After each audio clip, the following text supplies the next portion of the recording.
سیدہ عائشہ صدیقہ رضی اللہ تعالیٰ عنہ فرماتی ہیں میں سوئی ہوئی تھی، اچانک میری آنکھ کھلی، آپ کا سر سجدے میں ہے، اتنے رو رو کر دعائیں کرتے ہیں، اس قدر آہذاری کی، اس قدر عاجزی فرمائی، آپ کا سانس گھٹنے لگا۔ عائشہ صدیقہ فرماتی ہے میں کلیجے کو پکڑ کر بیٹھ گئی، کہیں آج میں بیوہ تو نہیں، وذریاتہ وبارک وسلم تسلیما کثیرا کثیرا۔ اما بعد فاعوذ باللہ السمیع العلیم من الشیطان الرجیم۔ بسم اللہ الرحمن الرحیم۔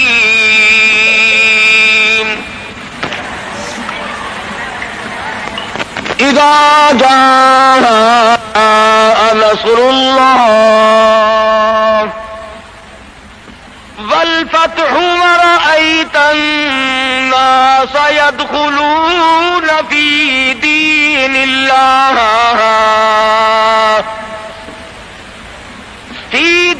الله أفواجا فسبح بحمد ربك واستغفره إنه كان توابا۔ وقال النبي صلى الله تعالى عليه وسلم كن في الدنيا كأنك غريب۔ وقال النبي صلى الله تعالى عليه وسلم الدنيا مزرعة الآخرة۔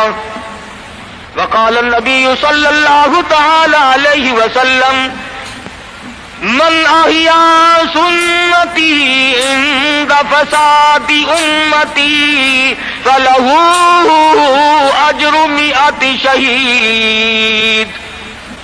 وقال النبي صلى الله تعالى عليه وسلم من صلى علي واحدة صلى الله عليه 10 مرات۔ صدق الله مولانا العلي العظيم وصدق رسوله النبي الكريم ونحن على ذلك لمن الشاهدين والشاكرين والحمد لله رب العالمين۔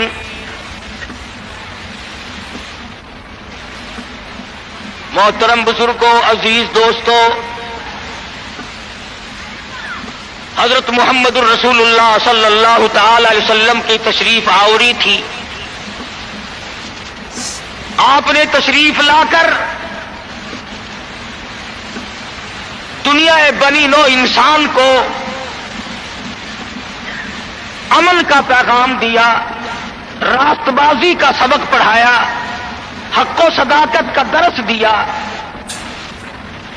اور انہیں یہ بتلایا کہ میں اللہ تبارک و تعالیٰ کی طرف سے نبی بن کر آیا ہوں تمہاری رہنمائی کے لیے۔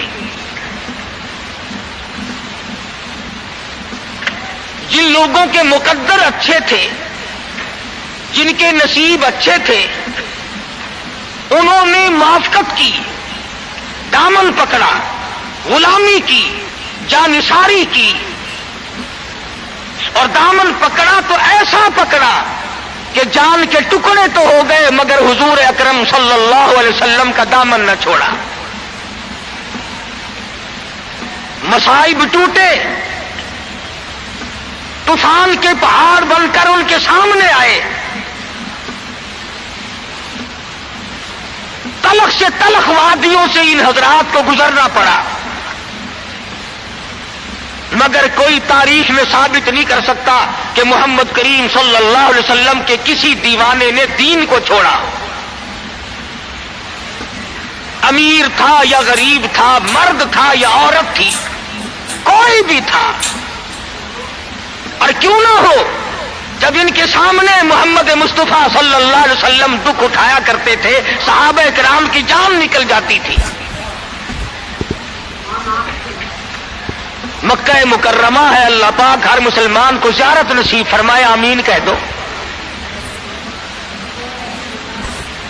مسلمانوں کی تعداد بڑی کم ہے، تھوڑی سی تعداد ہے،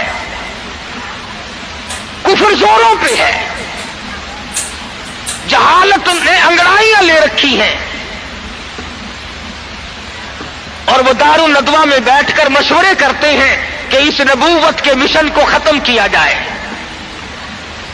قرآن کریم نے ان لوگوں کے مشوروں کو بھی نقل کر دیا، فرمایا وَإِذْ يَمْكُرُ بِكَ الَّذِينَ كَفَرُوا لِيُثْبِتُوكَ۔ محمد صلی اللہ علیہ وسلم کو قید کر دو، ان کی تحریک ختم ہو جائے گی، ان کا مشن ختم ہو جائے گا۔ او یخرجوک، یا انہیں جلا وطن کر دو، دیش نکالا دے دو۔ او یقتلوک، سرے سے قتل کر ڈالو، نبوت کو دنیا میں سے بے نام و نشان بنا دو۔ اللہ پاک فرماتے ہیں تم نے بھی تدبیر بنائی، تم نے بھی تجویز کی، وَيَمْكُرُونَ وَيَمْكُرُ اللَّهُ،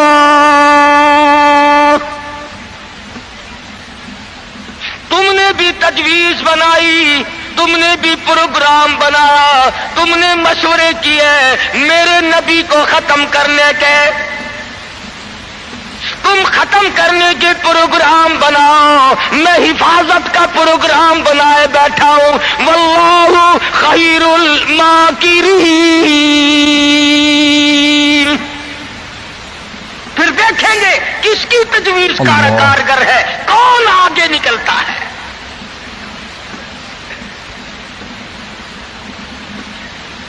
یہ مارنے کے در پہ ہیں، یہ ختم کرنے کے در پہ ہیں، یہ مٹانا چاہتے ہیں، اور اللہ کریم کے سامنے ادھر مدنی کریم صلی اللہ علیہ وسلم ساری رات سجدے فرماتے ہیں۔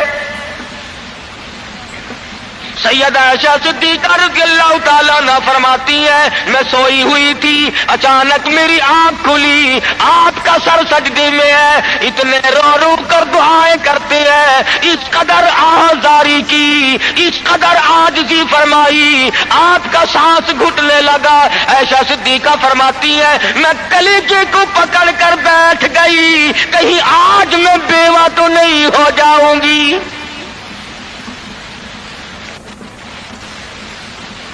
دعائیں مانگتے ہیں میرے پروردگار میری امت کو معاف کر دے، میری امت کو بخش دے۔ آواز آتی ہے او میرے کالی کملی والے، او محبوب رویا نہ کر، اتنا پریشان نہ ہوا کر۔ وما کان اللہ لیعذبہم وانت فیہم، وما کان اللہ معذبہم وہم یستغفرون۔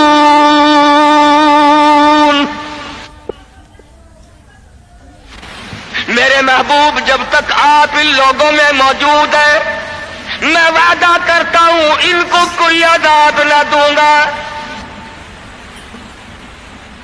ان کو ذلیل نہ کروں گا، ان کو برباد نہ کروں گا۔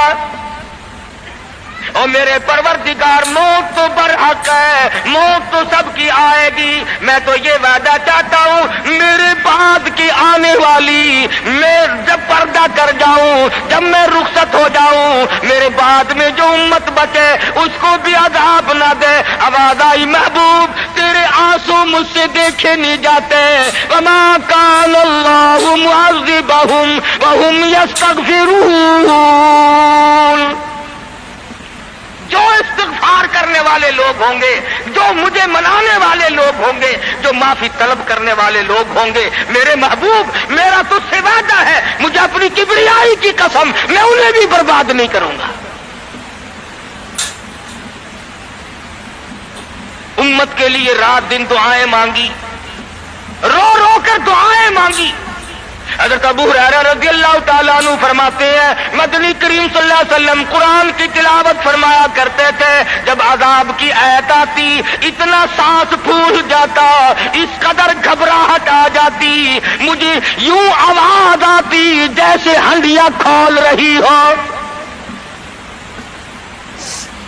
نبی ساری ساری رات روئے، نبی کے قدموں پہ ورم آ گئے، ساری ساری رات قرآن کی تلاوت کی۔ امت کی رات فلم میں گزرتی ہے، امت کی رات ٹیلی ویژن پہ گزرتی ہے، امت کی رات بدماشی میں کٹ رہی ہے، امت کی رات بدکاری میں کٹ رہی ہے، سفید داڑھی ہو گئی، قبر کی تیاری ہے، آج تک یہ نہ سوچا ثم لم یتوبوا فلہم عذاب جہنم ولہم عذاب الحریق۔ جلا دینے والا عذاب تباہ کر دے گا۔ کون اس سیرت کو پڑھے؟ قرآن جو سیرت بیان کرتا ہے، کوئی کیا سیرت بیان کرے گا؟ صحابہ اکرام نے جن کی آنکھوں نے حضور کا حال دیکھا، تم نے کبھی اپنے نبی کا لباس نہ پوچھا، بٹن کی جگہ میرے آقا کے کرتے مبارک میں کانٹے چبھے ہوئے ہیں، آرام فرماتے ہیں گلے میں کرتا نہیں ہے۔ صحابی نے سوچا مجھ سے زیادہ کسی کو بھوک نہ ہوگی، پیغمبر کے سامنے جا کر کرتا اٹھا دیا، یا رسول اللہ ذرا دیکھو میرا کیا حال ہے، سیدھا نہیں ہو سکتا ہوں، پیٹ پہ پتھر باندھ رکھا ہے۔ رحمت والے ہاتھوں سے کرتا اٹھایا اور صحابہ کی آنکھوں نے دیکھا ایک کے بجائے 2 پتھر بندھے ہوئے۔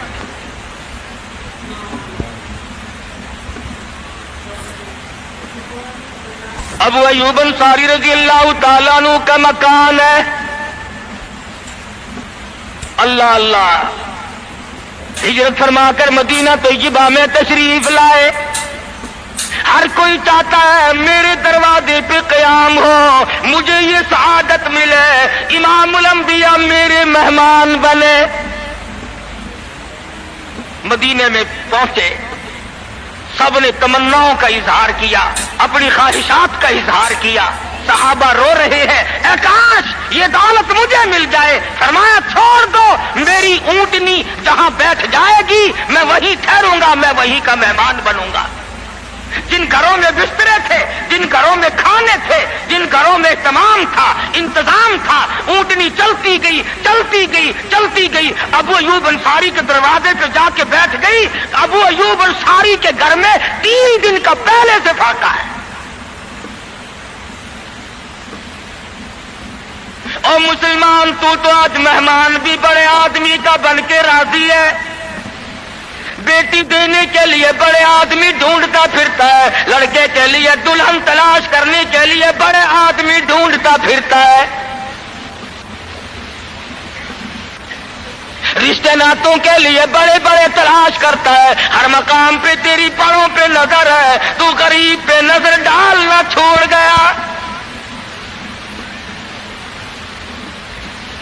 مدنی کریم صلی اللہ تعالی علیہ وسلم کا مدینے میں قیام ہے، اللہ کے حکم سے قیام ہے۔ اللہ میاں نے ٹھہرایا، ابو ایوب انصاری کے مہمان بنایا، جس گھر میں 3 دن کا پہلے سے فاقہ موجود ہے۔ عرض کرنے لگا میرے آقا آپ اوپر قیام فرمائیں گے یا نیچے قیام فرمائیں گے؟ فرمایا ہمیں آنے جانے میں تکلیف ہوگی، ہم اوپر نہیں جاتے، ہم نیچے رہیں گے، بال بچوں کو اوپر لے جاؤ۔ نبی ابو ایوب انصاری رضی اللہ تعالی عنہ کے بال بچوں سے اعتراض فرماتے ہیں اوپر چلے جاؤ، ہم نیچے ٹھہریں گے تاکہ پردہ کرانے میں بار بار ہمیں تکلیف نہ اٹھانی پڑے۔ اور نبی اپنے امتی کی بیوی کی عزت کو، آبرو کو اتنا عزیز رکھتا ہے، اور آج مسلمان جو ہے وہ سڑکوں پہ گھسیٹے پھرتا ہے۔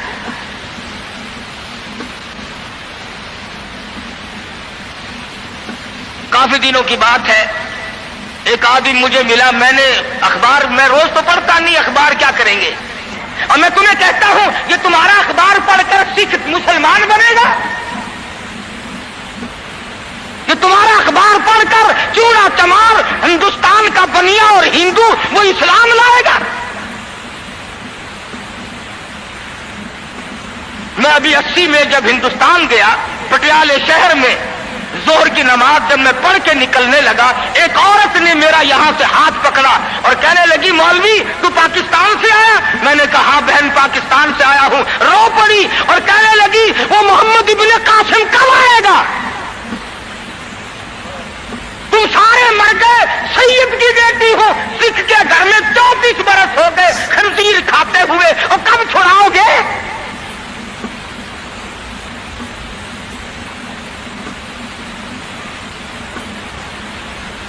کرنال شہر میں اڈے پہ کھڑے ہوئے ایک عورت نے پوچھ لیا تم پاکستان سے آئے ہو؟ میں نے کہا، رو پڑی، کہنے لگی وہ تمہارا اسلام قرآن کہاں گیا؟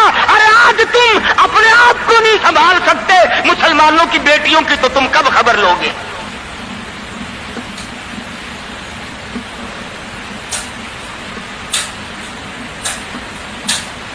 مدنی کریم صلی اللہ تعالی علیہ وسلم فرماتے ہیں ہم نیچے قیام کریں گے، تم اوپر چلے جاؤ۔ ابو ایوب انصاری اوپر تشریف لے گئے، دل میں خیال آیا نبی کا حکم ملا، میں اوپر آ گیا، ادب کے خلاف ہے میں اوپر بیٹھوں، میرے آقا نیچے ہے۔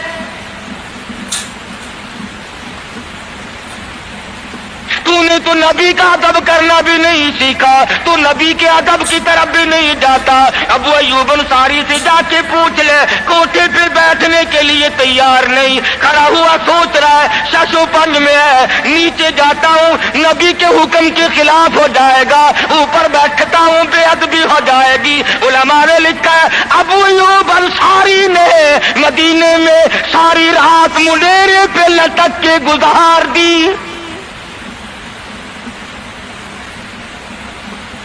تمام رات ابو ایوب انصاری رضی اللہ تعالی عنہ منڈیرے پہ لٹک کے رات پوری کر دیتا ہے۔ نیچے جاتا ہوں نبی کے حکم کے خلاف ہوگا، اوپر بیٹھتا ہوں بے ادبی ہوگی، ارے نہ بیٹھا نہ نیچے گیا، ساری رات لٹک کے گزار دی۔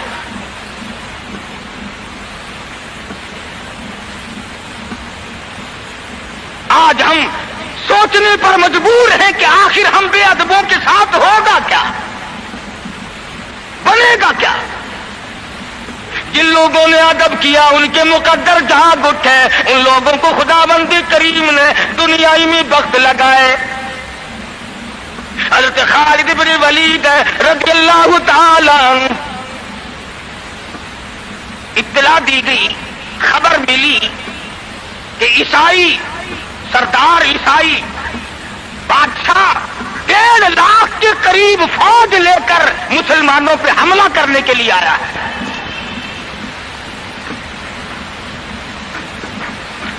حضرت خالد بن ولید رضی اللہ تعالی عنہ کو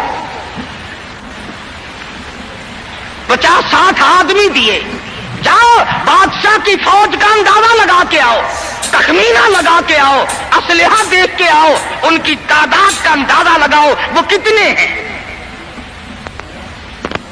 حضرت خالد بن ولید رضی اللہ تعالی عنہ چند صحابہ کرام کو ساتھ لے کر کے پہنچے۔ عیسائی بادشاہ کو پتہ چلا، اس نے حضرت خالد بن ولید رضی اللہ تعالی عنہ کو بلایا اور کہنے لگا کہ دیکھو جنگ اچھی چیز نہیں ہے، ہم سے صلح کر لو، ہم سے صلح کر لو۔ حضرت خالد فرمانے لگے صلح میں دیر کیا ہے، قول لا الہ الا اللہ محمد الرسول اللہ صلی اللہ علیہ وسلم، کلمہ پڑھ، مسلمان بن جا، میرا بھائی بن جا، جنت کا حقدار بن جا، میرے نبی کا غلام بن جا، اللہ کی توحید کا ماننے والا بن جا، ابھی تمام باتوں میں صلح ہو جائے گی۔ وہ کہنے لگا بڑا جلدی کلمہ پڑھا ہے، جیسے میں اکیلا بیٹھا ہوں، تو نے میری فوج دیکھی ہے؟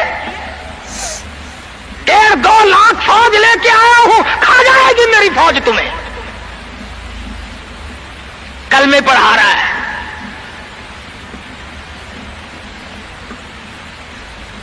حضرت خالد کو کہنے لگا تجھے پتا نہیں تو کس کے سامنے کھڑا ہے؟ فرمایا ہاں ایک عیسائی کافر کے سامنے کھڑا ہوں۔ وہ کہنے لگا ہے کوئی جلاد؟ فوراً تلوار لے کر حاضر ہو گئے، کہا اس گستاخ کی گردن کاٹ مارو۔ حضرت خالد کے ساتھ 2 آدمی اور تھے،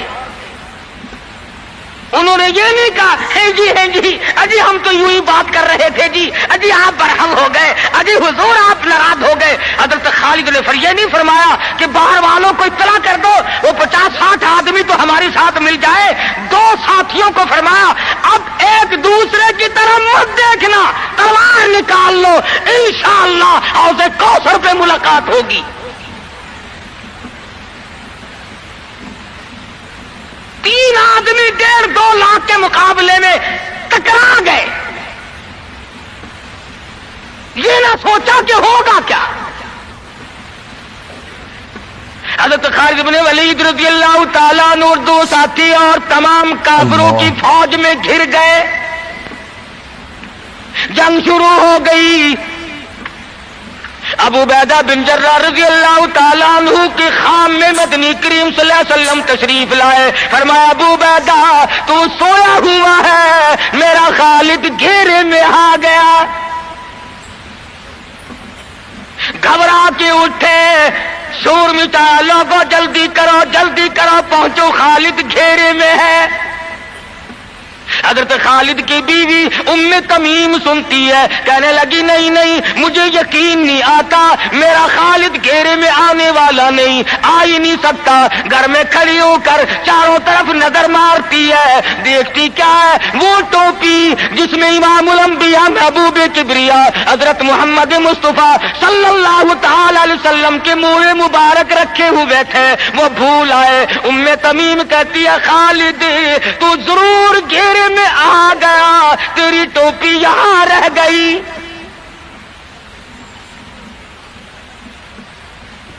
ام تمیم نے ٹوپی لے کر کے شور نہیں مچایا، کپڑے نہیں پھاڑے، چہرہ نہیں نوچا، ابو عبیدہ کے پاس نہیں آئی، بغل میں ٹوپی دبائی، برقع اوڑھا، گھوڑے پہ سوار ہوئی، تلوار لے کر گھوڑے کو سر پٹ چھوڑ دیا۔ صحابہ دیکھ رہے تھے، ارے یہ کون ہے، یہ کوئی جاسوس معلوم ہوتا ہے، اسے پکڑو۔ صحابہ نے گھوڑے دوڑائے، گھیرے میں لے لیا، پوچھا برقع پوش تو کون ہے، کہنے لگی نہ چھیڑو، خالد کی بیوی ام تمیم ہوں۔ تو کہاں چلی ہے، کہنے لگی میرا خالد گھیرے میں آ گیا، ٹوپی گھر پہ بھول گیا، وہ پہنچانے چلی ہوں، ہمیں دے دے ہم پہنچا دیں گے، تو عورت ذات ہے۔ کہنے لگی خالد کی جو قدر میں جانوں تم نہیں جانتے، جان دے دوں گی مگر ٹوپی کسی کو نہ دوں گی۔ نکل پڑی، آ کے دیکھا تلواریں چل رہی ہیں، گاجر مولی کی طرح آدمی کٹ رہے ہیں، حضرت خالد بن ولید بیچ میں ہے۔ ام تمیم نے تلوار نکال کر چلانی شروع کر دی، گاجر کی طرح لوگوں کو کاٹ مارا۔ خود حضرت خالد کہتے ہیں او میرے ساتھیوں، اس نوجوان کو پہچانو، اس برقع پوش کو پہچانو، اس نقاب پوش کو پہچانو، یہ کون ہے؟ جب سامنے گئی، نقاب اٹھا کے کہنے لگی خالد تیری بیوی ام تمیم ہو، یہ ٹوپی بھول آئے ہو، پہنچانے آئی ہو۔ اور کراچی کے مسلمانوں تم نے کبھی سوچا نہیں خالد کے سر پہ نبی کی ٹوپی نہیں، جس میں نبی کے بال رکھے ہوئے تھے، وہ گھیرے میں آ گئے۔ آج تیرے پاس قرآن نہیں، تو گھیرے میں ہے۔ وہ ٹوپی گھر پہ بھول آیا تھا، تو قرآن کو مسجد میں قید کر کے آیا، آج تو کفر کے لرزے میں پھنسا ہوا ہے، تو گھیرے میں ہے، تجھے کوئی نہیں نکال سکتا اللہ کے قرآن کے سوا۔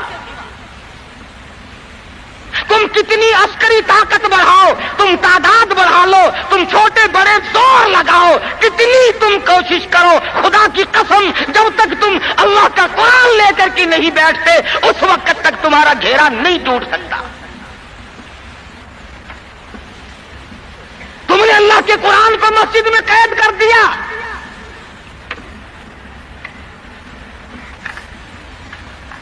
نہ اس کو ایوان صدر میں جگہ دی، نہ مارکیٹ میں جگہ دی، نہ محلے میں جگہ دی، نہ برادری میں جگہ دی، نہ خاندان میں کوئی جگہ دی۔ تمام کو اکٹھا کر لو گے، اللہ کے قرآن کو پوچھنے والا کوئی نہیں،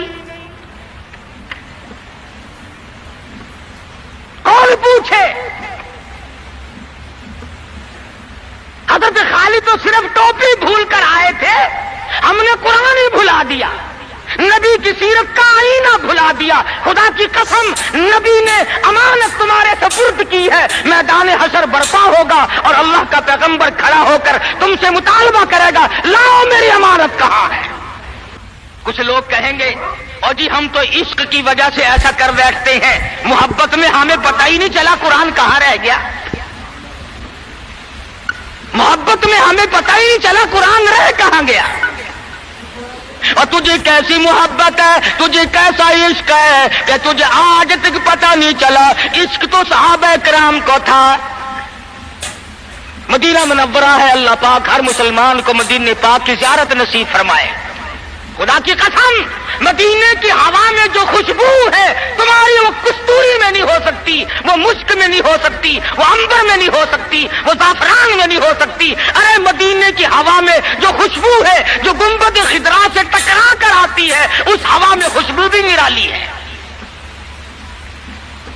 صحابہ کہتے ہیں کہ جب ہم نبی صلی اللہ علیہ وسلم کو تلاش کرنے کے لیے نکلتے تو کسی سے پوچھتے نہیں پھرتے تھے, بلکہ مدینے کی ہوا بتاتی تھی, ادھر آؤ ادھر آؤ, حضور ادھر تشریف لے گئے. مدینہ منورہ میں ایک جنگ کی تیاری فرمائی, صحابہ کرام کا لشکر تیار فرمایا. حضور اکرم صلی اللہ علیہ وسلم نے, جمعے کا دن ہے, صبح کا وقت ہے, لشکر کو ساتھ لے کر کے تشریف لے گئے. 2-3 میل تک رخصت فرمانے کے لیے گئے, دعا کر کے واپس آ گئے, اللہ تمہیں کامیاب فرمائے. صحابی ہے حضور اکرم, سب کہہ دو صلی اللہ علیہ وسلم کا. آؤ عشق کی بات تمہیں بتاؤں. حضور اکرم صلی اللہ علیہ وسلم نے روانگی کے وقت فرما دیا, توجہ کرنا, لشکر کو رخصت کرتے وقت فرما دیا, اور میرے دیوانوں اور پروانوں اور میرے جانثاروں بات سنو. پہلے جھنڈا جعفر طیار رضی اللہ تعالیٰ عنہ کے ہاتھ میں دینا, پھر جھنڈا عبداللہ ابن روا کے ہاتھ میں دینا, پھر جھنڈا اسامہ بن زید کے ہاتھ میں دینا. اللہ. حضور کے کلام کی مراد کو اگر صحابہ نہیں جانتے تو کون جانتا ہے؟ سمجھ گئے صحابہ کہ جعفر طیار شہید ہوں گے. یہ جو حضور نے فرمایا پھر اس کو دینا, پھر اس کو دینا, حضور صلی اللہ علیہ وسلم کے کلام کی, فرمان کی, ارشاد کی مراد اور منشا غرض و غائب صحابہ سمجھ گئے کہ جعفر طیار شہید ہوں گے, اور پھر عبداللہ بن روا بھی شہید ہوں گے, اور اسامہ بن زید بچ کے آئیں گے. صحابہ کا تجربہ تھا حضور کے کلام کو سمجھنے کے لیے.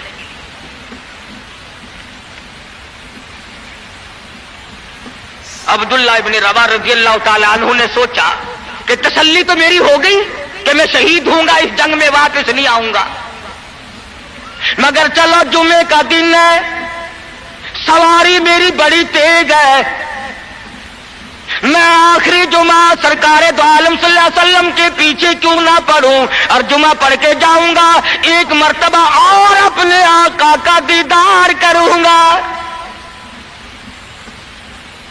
واپس مدینے میں آئے, گھر نہ گئے, بیوی بچوں میں نہ گئے, باغ و بہار میں نہ گئے, فصل باڑی میں نہیں گئے, لوگوں میں نہیں گئے, سیدھے مسجد نبوی میں تشریف لائے. جمعے کی نماز کے بعد مدنی کریم صلی اللہ علیہ وسلم سے سلام کیا. حضور نے فرمایا, عبداللہ میں نے تو تجھے صبح رخصت کیا تھا لشکر کے ساتھ,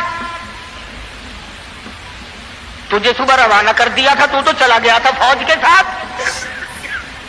عرض کیا, یا رسول اللہ میرے ماں باپ قربان ہو جائیں, آپ کے فرمان سے میں نے یہ اندازہ لگایا کہ میں شہید ہو جاؤں گا, میرا یہ آخری جنگ ہے, یہ آخری جہاد ہے. میرے دل میں ایک بات آئی, آج جمعے کا دن ہے, اپنے آقا کے پیچھے جمعہ بھی پڑھوں, آخری جمعہ پڑھوں اور آخری دیدار کر کے جاؤں. اب تھوڑے سے مجھے آپ بول کے بتائیں, عبداللہ ابن رواح کا یہ عشق ہے کہ نہیں؟ کوئی ڈر کی بات نہیں, کوئی خوف کی بات نہیں, بیوی بچوں کی محبت نے نہیں کھینچا, باغوں کو دیکھنے نہیں گیا, بچوں سے ملاقات کے لیے نہیں گیا. ارے حضور کا عشق ہے, کہتا آخری جمعہ, آخری دیدار, آخری ملاقات. اور عرض کیا, میرے آقا میں اپنے ساتھیوں کو جا ملوں گا, میری سواری بڑی تیز ہے, امام الانبیاء محبوب کبریا حضرت محمد مصطفیٰ صلی اللہ علیہ وسلم کا چہرے انور سرخ ہو گیا. فرمایا عبداللہ تو ساتھیوں کو نہیں مل سکتا جب تیرے ساتھی جنت میں جائیں گے 500 سال بعد میں بہشت میں جا سکے گا.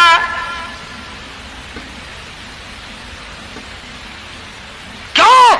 اس لیے چاہے تم عشق کے تحت آئے، محبت کی وجہ سے آئے، جذبے کی وجہ سے آئے، جمعے کے لیے آئے، میرے دیدار کے لیے آئے، میری ملاقات کے لیے آئے، جب میں نے رخصت کر دیا تھا میرے حکم میں تاخیر کیوں کی؟ پتا چلا عشق بھی وہ مقبول ہے جو حضور کی غلامی کے اندر ہو. غلامی سے باہر جو عشق ہے وہ عشق نہیں، وہ فریب ہے، وہ دجل ہے. آج آپ دیکھ لیں، نام دیکھو، شکل دیکھو، نام ہوگا عاشق رسول اور شکل دیکھو تو خدا کی قسم بالکل ایسا معلوم ہوگا جیسے اندرا کا بھتیجا ہو.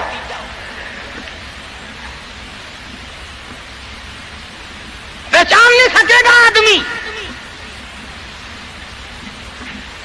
کیا کر سکتا ہے آدمی شکل میں؟ صورت نہیں، سیرت نہیں، لباس نہیں، اخلاق نہیں، کردار نہیں، تمام چیزوں کا تختہ نکال کے رکھ دیا ہے. اور آج قوم اسی وجہ سے مصیبتوں سے دوچار ہے. وہ نرغے میں پھنسی ہوئی ہے، وہ نکل نہیں سکتی، وہ سہارا ڈھونڈ رہی ہے مادی قوت کا. حضور ناراض ہو گئے صلی اللہ علیہ وسلم. صحابی کہتا ہے میں چاہتا تھا زمین پھٹ جائے، مجھے لقمہ بنا کر نگل جائے. صحابی کہتا ہے مجھے زندگی تلخ لگنے لگی، ہائے میرے آقا مجھ سے ناراض کیوں ہو گئے. عبداللہ بن روا تشریف لے گئے، گھر پھر بھی نہیں گئے، بال بچوں میں پھر بھی نہ گئے، اور جا کر کے جہاد میں شریک ہو گئے.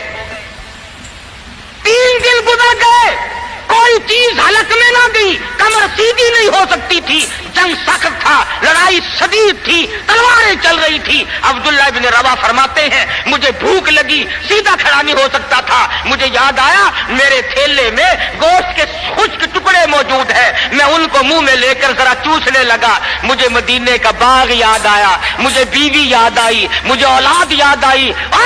نبی کے دیوانے کا طرز زندگی دیکھ. صحابی کہتا ہے میں نے انگلی حلق میں ڈال کر وہ بوٹی باہر نکال دی. کہا اچھا میں تجھے کچھ کھانے کے لیے دینے لگا ہوں تو یہاں بیٹھ کر گھر یاد آیا. کھڑے ہو گئے اور فرمانے لگی اور میری بیوی اور تمہیں طلاق ہو،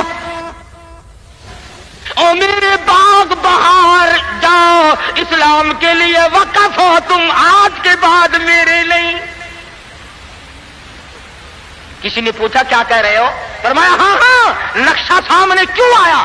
آخری وقت میں دنیا کا نقشہ میری آنکھوں میں کیوں کھینچا؟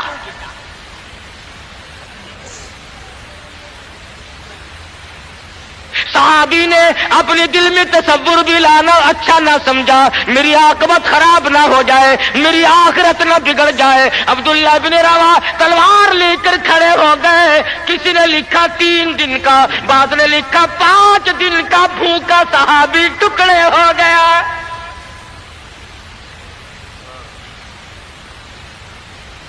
یہ تھا عشق جسے عشق کہا جاتا ہے. لیکن حضور کی اندازہ لگاؤ حکم میں تاخیر کی وجہ سے 500 سال بعد کو بہشت میں جا سکے گا. اور جنہوں نے حضور کے احکام کو سرے سے ٹھکرا دیا، سرے سے ماننا ہی نہیں، انکار کر دیا، اب یہ فیصلہ تم کرو، اب یہ فتویٰ تم دو کہ وہ جنت میں کب جائیں گے.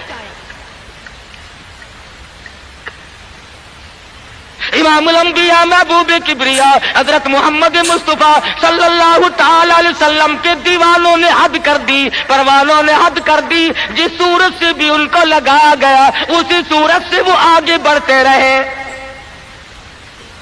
فاروق اعظم کی حکومت ہے، سب کہہ دو رضی اللہ تعالی عنہ. مصر کے علاقے میں کافروں نے ایک سازش بنائی.